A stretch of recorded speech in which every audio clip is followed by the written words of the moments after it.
Hello, everyone, and thank you so much for joining our session. I'm Sylvia Banderas Cofine. My pronouns are she, hers, ella, hablo español. Very proud Latinx woman. And I am the General Manager of Marketing Equity and Inclusion Partnerships at Vox Media. Vox with a V. I am so excited, and I feel such a privilege to be able to moderate this panel today. I'd like to kick off by asking every single one of you to please introduce yourselves, tell us who you are, what you do, where you work, and then, and most importantly, please define what equity means to you and how equity is impacting your work right now. Melinda, please kick us off. Absolutely. Hi, everybody. Melinda V. Johnson. I am the Director of Marketing for hair care brands, hair care, hair color styling at a company called Henkel. The brands that I manage are a color and styling brand called Got to Be. It's a Gen Z focused brand, and Schwarzkopf hair color. And I'm excited to be here. So definition of equality from my perspective is really about customization. So there's people with different diverse subsets that have different needs, and it's really about meeting their needs and meeting them where they're at to provide equalness amongst everybody. So that might be, from a marketing perspective, changing my messaging depending on who I'm talking to. That's just one example. But it's a journey in terms of making sure as a brand you are serving up equality to all of your diverse consumer sets. And it's hard too, because there's limited funds and limited resources, but you got to do it. Go ahead, Erin. All right. Hi, everyone. I am Erin Goldson. I'm a brand manager at Unilever. For about the last 4 years, I've been working on Dove in a number of different roles, so everything from Dove Hair Innovation Team, so a little bit similar, to also leading a number of our purpose initiatives as part of the Dove Master Brand, specifically around the Crown Act. For those of you who aren't aware, the Crown Act, which stands for Creating a Respectful and Open World for Natural Hair, is all about advancing race-based hair discrimination. So when I think about equity personally, I think about fairness, fairness of opportunities, advancement, access. And one of the things that we've seen a part of the Crown Act, we've fielded a number of proprietary Dove studies, is that we learned that Black women are 1.5 times more likely to be sent home from school, from the workplace because of their hair. We've also done a number of studies around the workplace, and we've seen similar alarming statistics. And so one of the things that we're doing around the Crown Act is changing laws. We believe that changing laws changes lives, and that is just one way that at Dove we are really trying to make a world where it is equitable for all. Hi, I'm Jane Reynolds. I do product marketing at OkCupid. I've been there 6 years, so my personal longest relationship, but, and to me, equality means not necessarily spending equal amount of effort, but creating equality by spending that extra effort on various projects. So the best example for OkCupid is, when you're matching on a binary system, it's much easier from an engineering standpoint, but putting in that extra effort to help those who are non-binary and matching and finding them a partner is super important. So that's what equality means to me. All right. Hi, I'm Adriana Fudala. I am the VP of Marketing at Clark's for the Americas, so I cover the US, Canada, and Latin America, and then I say I, but I have a wonderful team behind me. To layer on to what the very talented leaders next to me have said, when I think about equity, it's about being on a journey, and it's about progress. And I think that's something we've heard all throughout the day today, is that many of us at our organizations or personally are on different parts of our journey. And first for us at Clark's, we're looking internally, and I know my CMO had talked a lot about that, and hopefully I can layer on. But thinking about what we're doing internally and how we can build upon that until we can work with our communities and then be external in our marketing and really feel like we're working from the inside out and continuing on that journey. I love that. Thank you all so much. That's really helpful to help us set the stage. I'd like to just kick us off by saying that it's a great time to be a marketer right now, right? We get to champion things like visibility, representation, inclusion, and social justice. And And so much has changed in terms of consumer expectations since 2020. It's no coincidence. Consumers are demanding a lot more from brands because with every younger American generation, we are becoming more multicultural, more polycultural, more interethnic, and most importantly, more intersectional. And with that, corporate responsibility can no longer be a buzzword. It is a future-proofing strategy. And so, let's talk about the effect that 2020 and this huge paradigm shift has had on your companies. To anchor the conversation, Jane, let's start with you. Can you please share the top 3 either biggest changes or innovations that have resulted at OkCupid since this paradigm shift?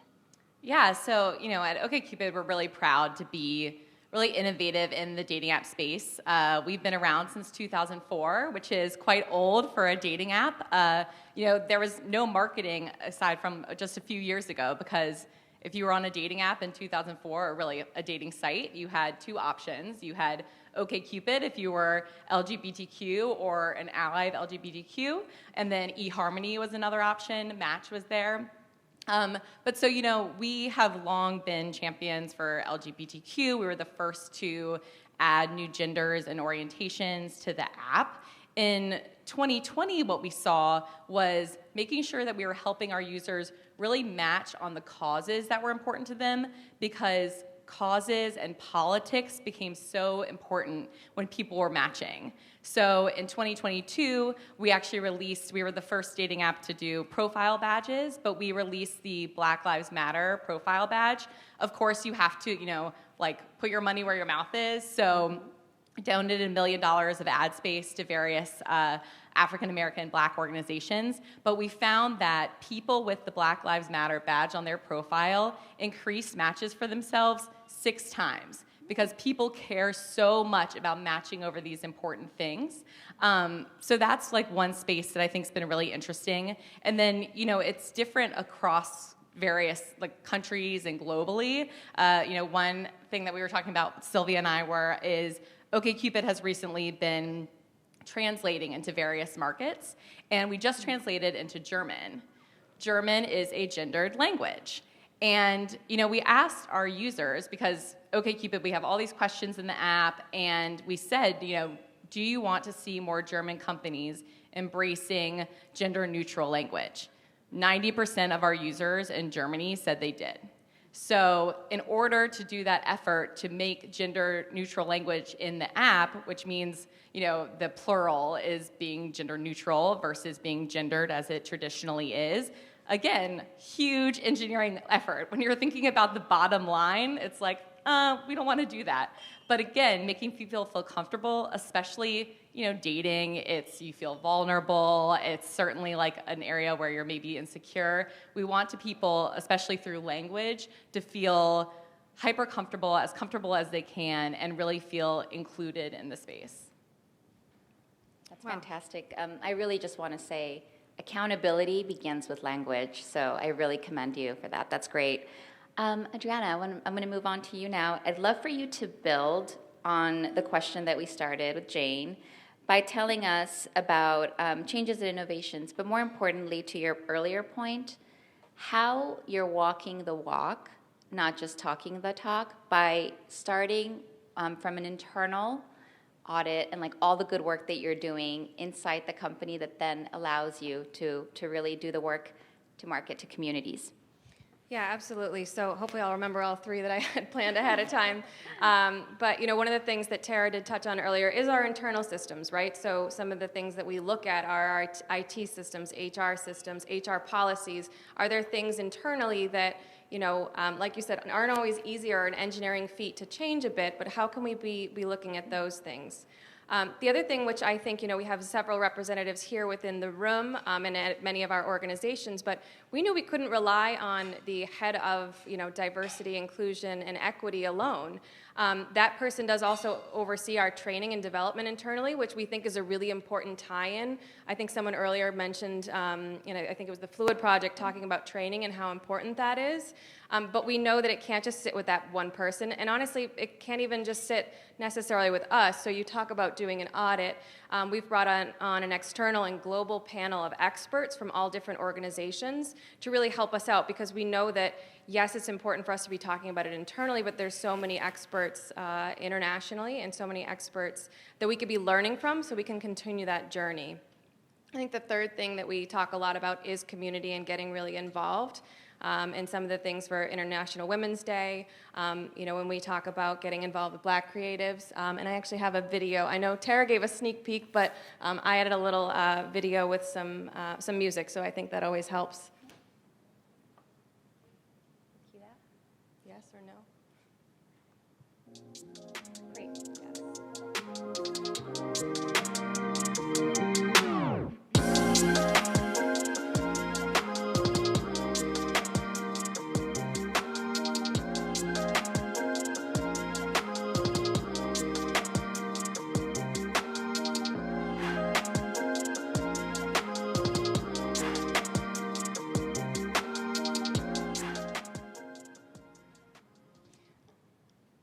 Great, thank you. Great work. Did you want to add anything on the video? Or? Yes, sorry. Many of you may have seen Tara's presentation, so I didn't want to overlap. But just, I think it's an example of getting involved, with community projects that we think are important to us. So again, if we look internal and then we start to build upon that, but connecting with the one school who gives opportunities to Black creatives and really giving them a voice and really opportunity and access. I think, someone said access and opportunity. I think that's really important. So it's something we want to continue and layer on top of and really continue with the brand. Fantastic, thank you for that. Melinda, as we said earlier, building equity begins with championing principles of visibility, representation, and inclusion. Can you share a little bit about the work that you're doing? I know there's so much, so it's going to be hard to choose, but can you give us a case study of something you're really proud of that shows off how these three principles come to life? Absolutely. So one of the brands that I manage, it's called Got to Be.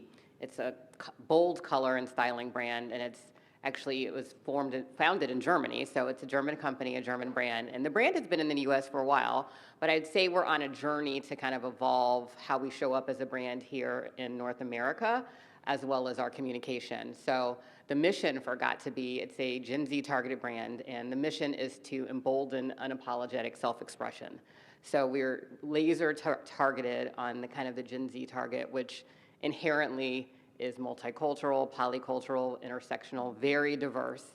And so when you think about the insight, we looked into mining the insights around all of these consumers we have to talk to. And we're a smaller brand, so I don't have a huge budget.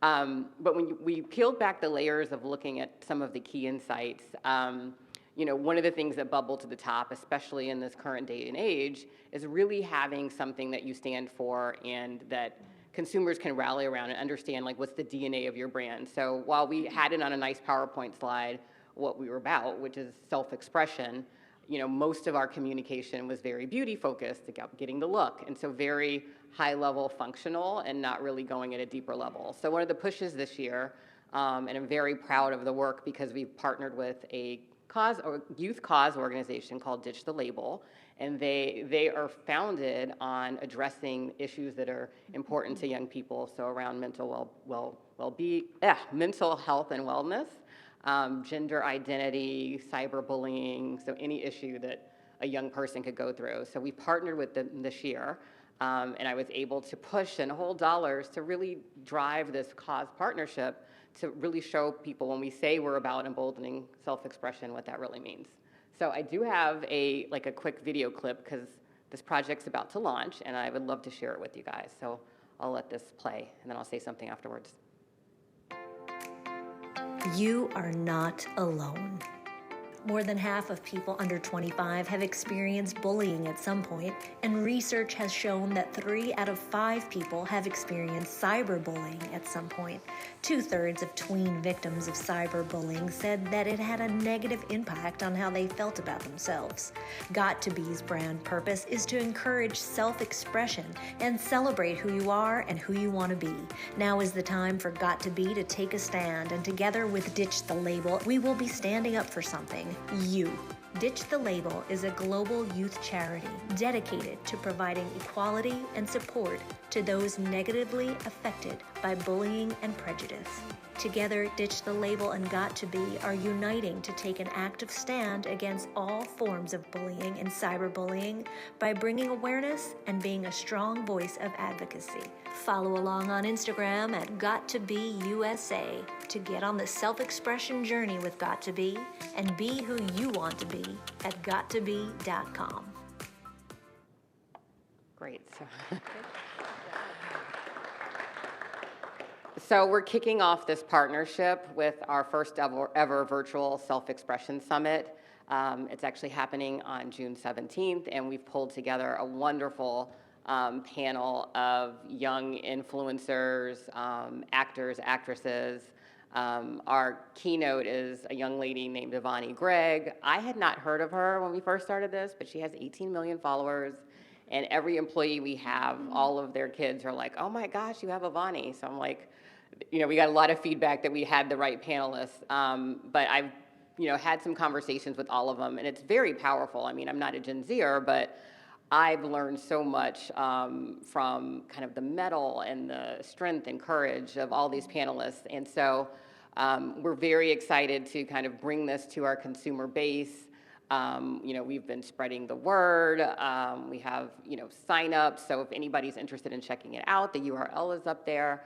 But this is just the kickoff to this campaign from an equity perspective to really drive our mission and vision in a bigger way. So we're looking at what Dove's doing, because you guys set the bar in beauty equity work. But it's exciting from a smaller brand perspective to be able to carve out money that isn't immediately going to be, top line sales heavy. So it's exciting, and I think we've brought together a very diverse panel of young people. So it's right in time for this, Pride Month we're celebrating in our community, and it's Anti-Cyberbullying Day on June 17th. In case you guys didn't know that, you know now. But yes, we're very excited about it, and I'm proud about the work. Good. I mean, great stuff. And I have to just add, I was at an event yesterday, and I learned a statistic that is haunting me, and it's really timely that you're working on this, and it's that 70% of trans youth commit suicide before they reach 13.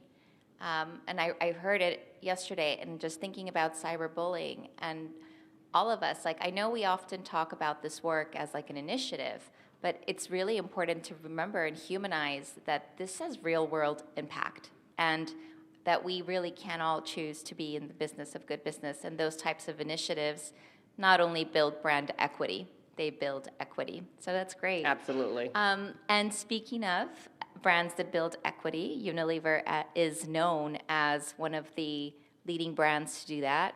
I'd love for you, Erin, to tell us a little bit more about the work you're doing with the Crown Act and take us through that case study so that we can learn from your best practices. Sure. So as you mentioned, Unilever, as an overall company, truly believes that brands with purpose grow.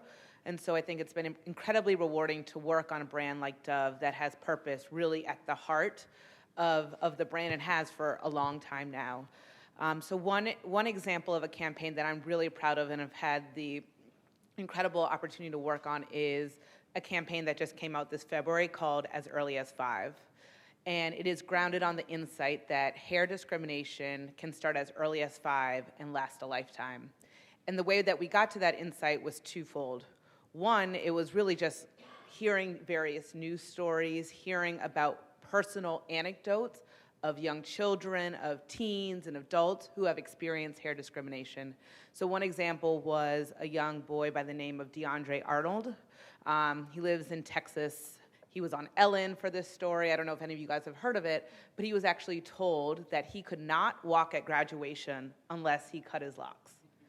So imagine whether you guys have kids, nieces, nephews, mentees, and being told because of the way their hair naturally grows out of their hair, they can't walk at graduation. And this is just one example of countless stories that we heard. In addition to these stories, which are heartbreaking every time we would either hear personally or see it in articles, we also wanted to field a research study to actually get numbers behind these stories. And what we found was that, and again, there's a whole study, there's a number of different statistics, but a couple of the ones that emerged were 53% of young Black girls have experienced, for those who have experienced hair discrimination, it has started as early as 5 years old, and then 86% have experienced it by the age of 12 years of age. And so what we wanted to do was really figure out a way to put a spotlight on this issue. And so the campaign follows one young girl, we call her Phoenix, as a child, as a teen, and as an adult, to showcase that this hair discrimination can start early, and oftentimes it continues. It's not just a one-off experience. So if we want to take a second, we can play that now. Maybe just a blip. My dad always told me that I should love my hair. So I did. Wait for me right here for a second. Excuse me, sir.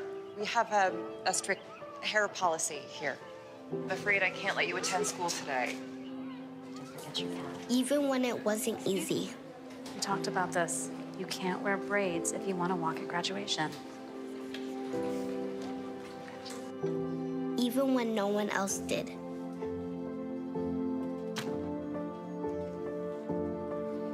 My dad always told me that I should fight for my hair. So I am.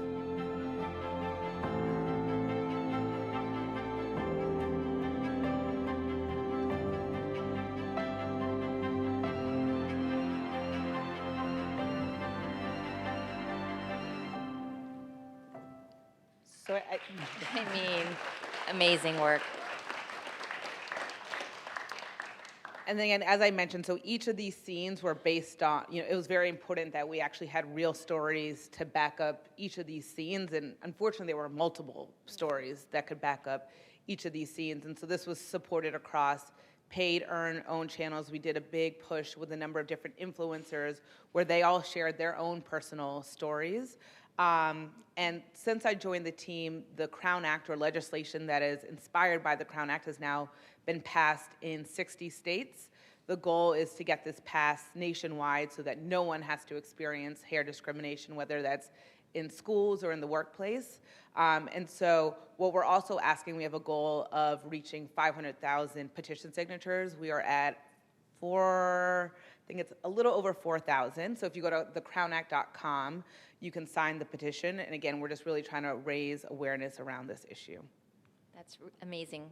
Really fantastic work. I'm going to ask a quick question, but make it super fast, anybody that wants to answer it, because I want to ask each of you your personal why, because I believe that closing the session with a personal why is how we keep ourselves ignited in doing this good work, because it's heavy and busy and there's so much going on every day. So I want to ask you, we all think about pride and calendar moments, and anyone can answer this.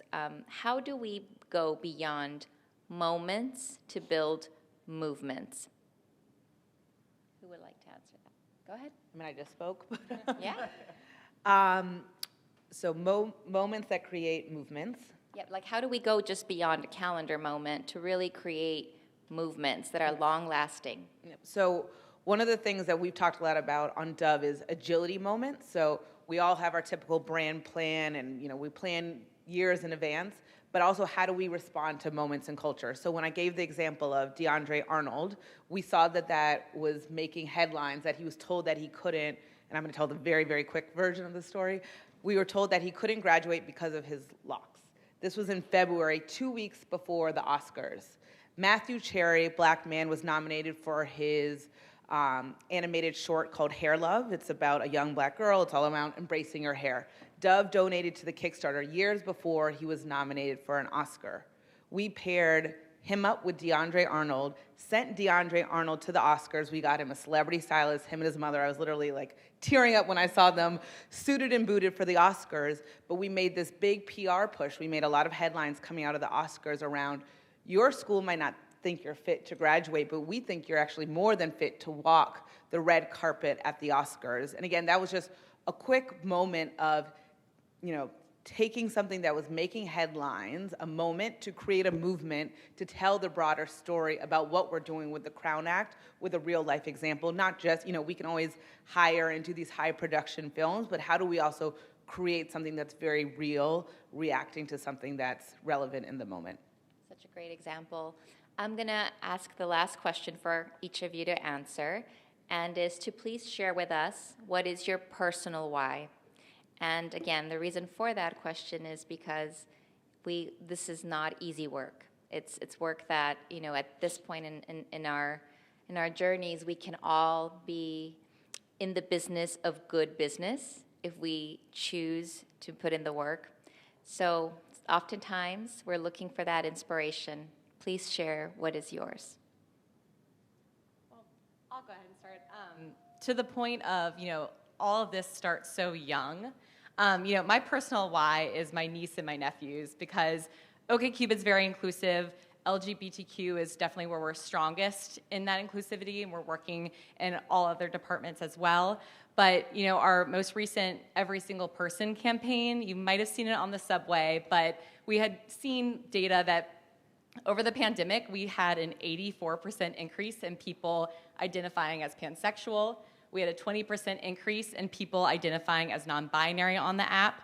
So we wanted to include those people in our ads and say, OkCupid is for every single non-binary, every single pansexual. We had a video that went viral of a woman in the subway tearing down our ads and saying, is this okay? There are children on the subway. Is it okay that they're seeing this? And our answer is yes, they should be seeing this. Everyone should see someone that looks like them, that's representative of them. And so, my why is my niece and my nephews, so that they can feel like they are represented no matter how they identify. Great. Adriana, go ahead. I'll go. I am an ally and I'm a leader, and I take both pretty seriously, but I am a leader of a very diverse group, and I think there's a lot of leaders sitting here.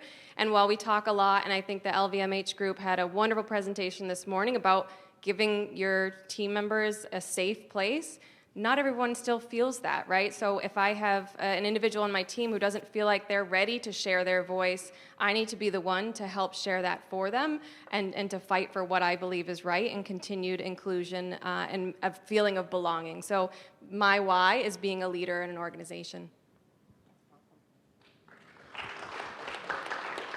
All right, I'll go next. So my personal why is really about representing the voices of unheard, unseen, marginalized communities. And being a Black woman and growing and working in beauty for actually many, many years, it's definitely a personal passion of mine, because I've often worked on brands that you would throw up the big figures of, Black people spend this much on beauty, Latinx people spend this much on beauty, we must go after them. And the work was never really done to do that. And so my personal why is really about, when I show up for work, making sure I'm a voice for those that are unheard, and doing it, and this is a newer thing for me, doing it in as bold of a way than I can. And that's been something I've progressed kind of as my career has progressed. But that's very important for me. And I'll give you a recent example. I work in hair color.